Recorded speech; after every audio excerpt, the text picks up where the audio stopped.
Knowing where personnel in the field are is critical for organizations to operate safely and efficiently.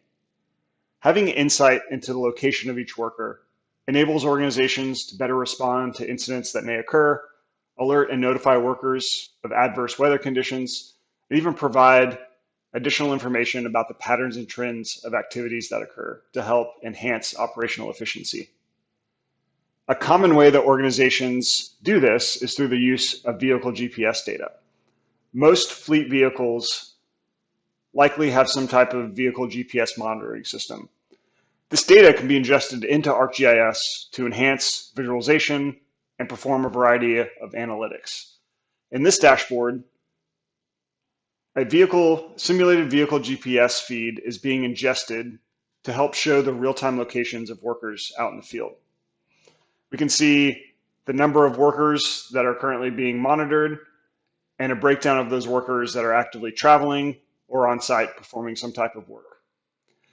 The list shows each worker along with their status and the most recent time. As this information gets pulled into ArcGIS, additional analysis like geofencing can be used to determine what the status of each worker is, and if they're on site, what site they're actually at doing work. And we can see this information be updated on the map. So the color of each worker is symbolized based on their status. We can see ones in a tan color are on some site, and ones in blue are actively traveling between multiple sites.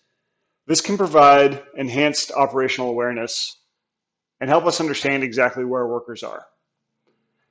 As we zoom out, additional information can be incorporated into this dashboard, like weather, to provide even more situational awareness. In this case, we can see a heat advisory has been issued just south of our operational area. If something like a severe thunderstorm or flash flood warning had been issued in one of these areas where our workers are, we could see that information displayed in real time and even isolate the number of workers affected and maybe even send them some type of alert or notification telling them to seek shelter until the adverse conditions pass. Taking a closer look at the source of this data, we can understand exactly how this information can be used to generate these types of monitoring metrics. In this map, we're looking at some of the raw GPS breadcrumb data that's coming from all of our fleet vehicle monitoring systems. Each of these points represents a timestamped breadcrumb of a vehicle at a point in time. And over time, you can see we get kind of this mass of different points that represent all of the workers that have traversed this particular area. And from this, we can use geoanalytics tools available in ArcGIS to actually start to uncover some hidden patterns and trends in the data. Things like which sites are being visited, how often those sites are being visited, which workers are going to specific sites, and the exact times that they arrive and depart these facilities. Looking at this data in a slightly different way, we can generate and kind of scale this out across our entire operational area to provide operational metrics and summaries at an asset level. So in this dashboard, we can see information about the number of sites that we have, the number of visits that have been made by all of our workers, and summary statistics like the total time spent on site and the average duration of each visit. Looking at each location or site in detail, we can use some of the geoanalytics analysis with our breadcrumbs coming from our fleet vehicle GPS system to actually calculate when each site was last visited. And we can color code that based on the status of each site. So we can see from a frequency perspective, our sites being visited as expected, which ones have not been visited within a certain amount of time, and then which ones maybe haven't been visited in a large amount of time. So we can visually see that information on the map, and then we can start to slice and dice this data a number of different ways. For instance, I can filter out by a specific prospect or operating area. So if I'm interested in, let's say, our mid-KIF area, I can see the number of sites and visits that have been made there and how the statistics compare to our overall asset level statistics.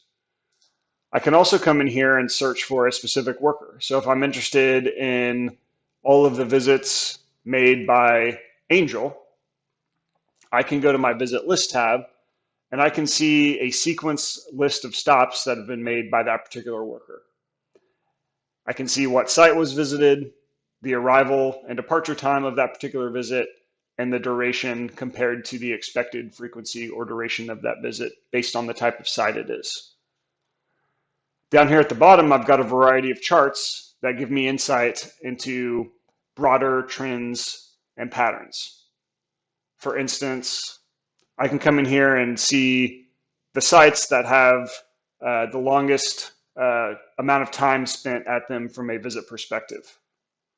I can also come in here and see which sites are being visited more than other sites. And this kind of gives me an idea of where people are going more or spending the majority of their time. I can also see which sites have been visited, not only the most, but how long people are spending at each site, along with the total number of visits being done by each worker. So in this case, I can see maybe which workers are going to more sites, maybe have less travel time compared to workers that have maybe more travel time and are able to visit a smaller number of sites. I can also see some high-level summary statistics. In this case, the amount of sites that are being visited within the last 24 hours, within the last 3 days, and the last 7 days, and how those compare to our organizational expectations. So in this case, I can see 82% of our visits are being made within the expected time window, and then 18% are taken either longer or shorter based on the expected frequency. So all of this information we're able to generate from just a simple input, which are the vehicle GPS breadcrumbs. Using the attributes and the timestamp nature of those breadcrumbs, plugging them into our geoanalytics tools, we're able to generate all of these different metrics and statistics that can really help evaluate the operational efficiency that we have as an organization and figure out where we can make some changes or modifications to even boost and generate more efficiency within our operations. Thank you.